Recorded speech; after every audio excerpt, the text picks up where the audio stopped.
The $0 cam trick that unlocks power most builds never reach. Install it at 4 degrees. You will be fine. Those 7 words have killed more horsepower than a broken piston. You stare at your degree wheel chasing a number on a cam card that was printed for 1,000 other engines, none of them yours. You are doing the work of a master, but following the advice of a salesman. In this documentary, we are stripping down the great cam scam. I am going to show you how a specific 30-degree valve seat angle makes your engine think the cam is advanced, and why the catalog advice is physically choking your top end. Hit like, share, and drop your engine combo in the comments if you are ready for the truth. Because to find the $0 exploit, we have to go back to 1965, when one man decided that computers knew more than your flow bench. To understand why your engine is choking, we have to look at the 1960s rivalry that birthed this authority illusion. Before 1965, legends like Ed Iskandarian ground cams by ear and feel naming them Polydyne 505 Magnums to sell a vibe. But Harvey Crane Jr. changed everything when he introduced computer-aided design and standardized measurements at the 0.050-inch tappet lift mark. This standardization created the modern cam card, shifting the ultimate power from the master builder hands to a mass-produced piece of paper. The industry conditioned you to view this card as absolute law. But here is the fatal structural flaw. A tech rep at CompCams or Lunati has exactly 5 minutes to close your ticket. They possess absolutely zero data on your specific cylinder head flow, your custom valve job, or your intake runner volume. To avoid a warranty claim on a build they have never seen, they are forced to provide a safe generic guess, usually suggesting a standard 4 degrees of advance. The cam card is not a precision blueprint, it is a standardized compromise that completely ignores the unique fluid dynamics of your engine block. They are banking on your blind faith. We are about to expose the exact mechanical mismatch that turns a massive, aggressive catalog cam into a silent horsepower thief. Inside the dyno cells of master builder David Vizard, thousands of tests exposed an irrefutable mechanical truth. Same cam, same block, but different heads equals a completely different timing requirement. The multi-million-dollar catalog industry completely ignores a critical variable, the valve seat. The industry baseline is a standard 45-degree seat. Vizard proved that this standard setup dialed to the catalog 4-degree advance might make a solid 450 horsepower. But if your machinist cuts a custom 30-degree intake seat, the geometry changes. It separates faster-moving 18% more air at low lift. Because it moves air so efficiently, the engine thinks the camshaft is already mechanically advanced. If you blindly obey the cam card and install at 4 degrees advanced on those 30-degree heads, you suffocate the build. The dyno proves the output drops to a choked 410 horsepower. But when Vizard ignored the paper and backed the cam down to just 1 degree of advance, the engine instantly spiked to 470 horsepower. By stubbornly trusting the catalog over your actual airflow, you just slaughtered 60 potential horsepower at 7,500 RPM. The cam card assumes a fixed airflow, but your airflow is never the same. They are lying to you through omission. And this brings us to the most terrifying part of trusting that piece of paper, the hidden loss you never even feel. That hidden loss is the ultimate psychological trap. The worst-case scenario for your build is not an engine that violently detonates, it is an engine that runs fine. You fire up your newly built street strip motor. It idles with an aggressive chop and feels significantly faster than your restrictive factory setup. Because you do not own a $50,000 Superflow dyno to verify the baseline you celebrate. You are completely blind to the fact that strict obedience to that standardized piece of paper permanently locked 30 to 40 phantom horsepower inside the block. The multi-million-dollar aftermarket relies entirely on this blind faith.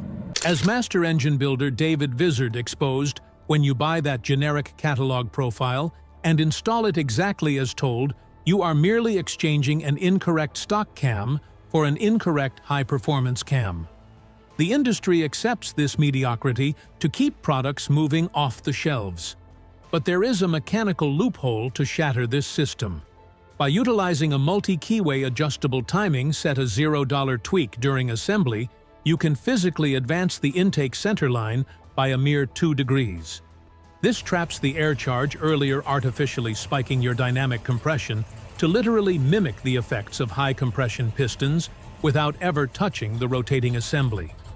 It is about manipulating the engine internal physics instead of trusting a catalog.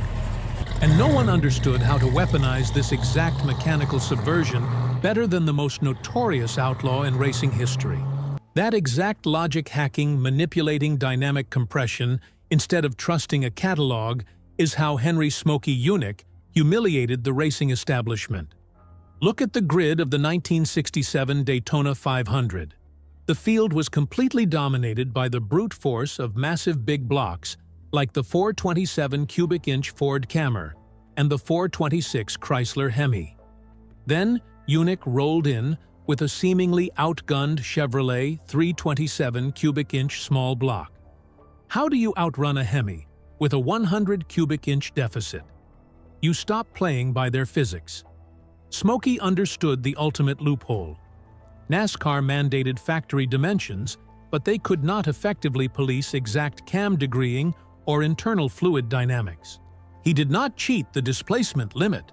He exploited the 327 over square geometry, a massive 4.00-inch bore pushing against a short 3.25-inch stroke. Instead of bolting his camshaft in straight up to meet factory specs, he utilized the rat-tailing technique. By literally taking a round file to the cam sprocket holes, he manually shifted the timing relative to the crankshaft for exactly $0. He forced the intake valve closing point to slam shut significantly earlier in the compression stroke.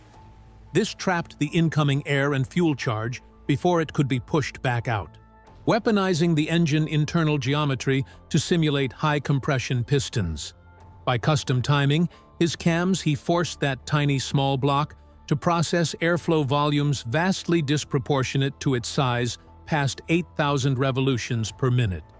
Smokey treated the manufacturer manual with absolute contempt. He knew the factory timing spec was a mass-produced compromise designed to keep engines safe on the street, not win on the track. While his rivals blindly trusted the spec sheet, Smokey Flow benched his custom heads and mathematically matched the valve overlap to the exact physical limit of the metal. He proved that peak efficiency is never found in the instructions. It is hidden in the gray areas the manufacturer completely ignored. A true master builder tunes the camshaft to the engine, never the engine to the camshaft. And this brings us to the exact mechanical physics of valve overlap, where that massive catalog cam might be blowing raw horsepower straight out your exhaust pipe right now. That raw horsepower blowing out your exhaust pipe is not a tuning error. It is a symptom of a misunderstood mechanical reality. When you bolt in a massive catalog cam to maximize valve overlap, you are completely ignoring dynamic compression. While novices obsess over static compression, the brutal reality is that an engine only begins to build actual cylinder pressure when the intake valve is fully closed. If you bolt a massive 230-degree duration cam straight up onto a block with restrictive heads, that intake valve stays open way too long past bottom dead center. As the piston rises on the compression stroke, the slow-moving air charge is not compressed. It is violently shoved backward out of the intake valve. This is a phenomenon known as reversion. You are bleeding your power before the spark plug even fires. But here is the $0 exploit to sabotage the system. You do not need to buy expensive high-compression pistons to fix this. You utilize the rat-tailing technique or a multi-keyway adjustable timing gear to actively manipulate the intake center line. By advancing the cam timing by just 2 or 4 degrees, you force the intake valve closing point to happen significantly earlier. This is the ultimate mechanical loophole. Closing the valve sooner traps the air and fuel charge inside the cylinder before reversion can occur. You are artificially building dynamic compression. Legendary engine builder David Vizard proved this through thousands of dyno pulls.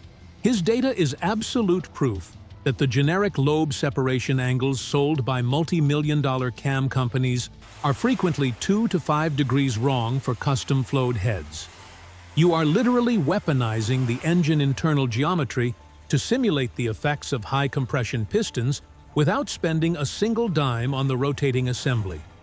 They are guessing, but you have the data. A master builder does not buy a new camshaft to fix a sluggish power band. They tune the existing one for $0. This mechanical subversion changes everything you thought you knew about building engines, bringing us to a truth that might make you question your last 10 years in the garage. This brings us to the ultimate hard truth. If your last street strip build felt sluggish off the line or completely choked at high RPM, you did not build it wrong. You were simply playing a rigged game. The multi-million-dollar aftermarket conditioned you to trust a generic piece of paper over the unique fluid dynamics of your own cylinder heads. Master builders like Smokey Yunick and David Vizard did not find legendary power by reading a catalog. They found it by actively subverting factory specs to manipulate dynamic compression. The cam card is just a starting suggestion. It is never the final law. What cam did the tech hotline tell you to buy? And how many phantom horses are you bleeding out of your exhaust right now because a piece of paper lied to you? Drop your exact cam specs and head flow numbers in the comments below. Let us see who is actually leaving horsepower on the table.